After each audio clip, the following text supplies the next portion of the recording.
Adobo Nation.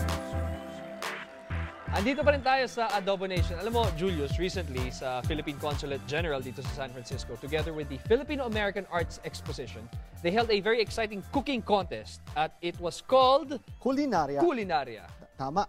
Naglaban-laban ang mga master ng kusina sa dalawang divisions, amateur and professional. At ang mga nagwagi, Nathan Camba for the amateur division and Edgar Grajo for the professional division. Congratulations, Nathan and Edgar. We wanted to see for ourselves what it is that makes a top chef in Pinoy Kulinarya. So, we invited them over to test their chops in our own kitchen. Ngayon, walang naganap na lutong Macau dito ha. Maniwala kayo, just some good, honest lutong bahay from the winners of Kulinarya. Let's see what's cooking.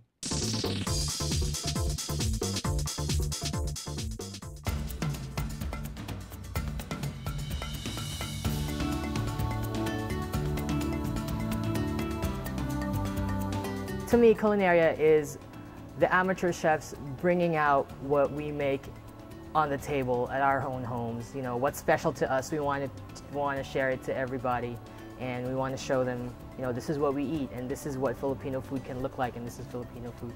I think Kulinarya is about food.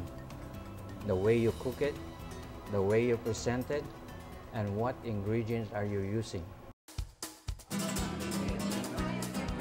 It was a friendly battle among chefs, cooks, foodies, and anyone who loved Filipino food. These professional and amateur cooks from Northern California shared a passion for cooking Filipino dishes. As one of the judges in this culinary throwdown, I was treated to a variety of flavors, to classic favorites, and timeless recipes given a modern twist. So I made escabeche because, like I said, it's a dish that we make all the time at home, and whenever there's a special occasion, my mom would whip up escabeche, and I would like to bring that out and show that to the people. And Filipinos love fish. And you know, I think that fish escabeche is one of the most prime Filipino seafood dishes that you can offer. It's easy, it's fast, and it's, as we know, Filipino like sourness in our food. The way that I would describe my particular version of escabeche is essentially a sweet and sour fish.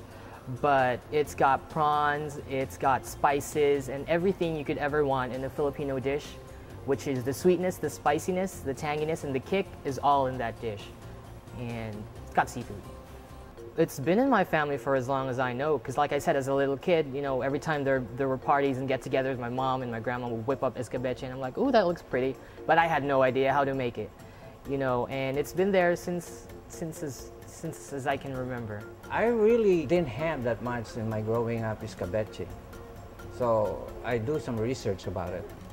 And that's what I changed it from what I read and then changed it around.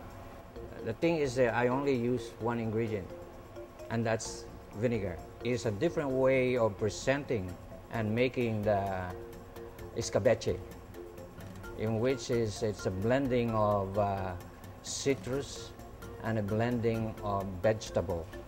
And I cook it by using sweet suka. Kulinarya is just the first tasty venture of the Philippine Department of Tourism and the Philippine Consulate in San Francisco. They hope to organize the same event in Los Angeles, New York, and Chicago to truly bring Philippine cuisine to the forefront. Edgar! After a 2-hour cook-off, the top honors went to the Culinary Institute of America Culinary Chef. For the oldest finalist, this victory means a challenge to upcoming chefs on how to treat Filipino cuisine. It's great because now what we did was get out there and be proud about our Filipino cuisine heritage, and I really impressed of the Kulinarya competition. For me, this competition was particularly special because, like I said, it gets to raise awareness about Filipino food, because I have a lot of non-Filipino friends, obviously, and when you say Filipino food to them, the only thing that comes to their mind are 3 things, and that's adobo, lumpia, and pancit.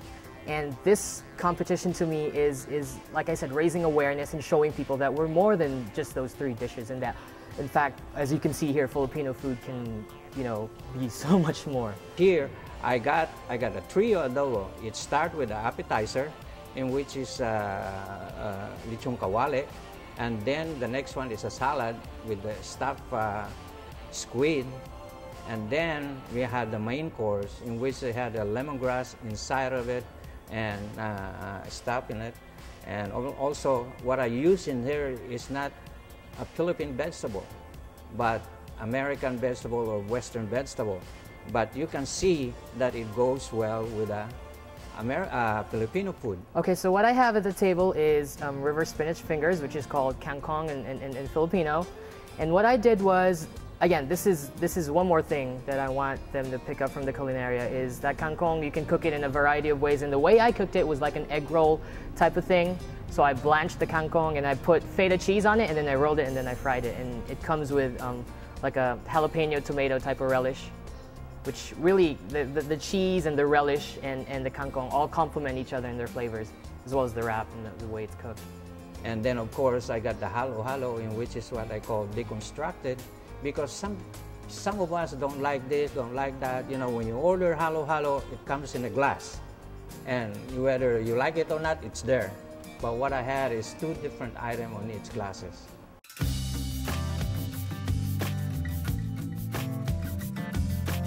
The chef Ed has showed in his presentation that we can be in the mainstream, we can be on the same playing field as French and Italian and contemporary American cuisines, that we can be served in 5-star restaurants, and we're not just reserved for those side eateries and where you go when you want something quick to eat.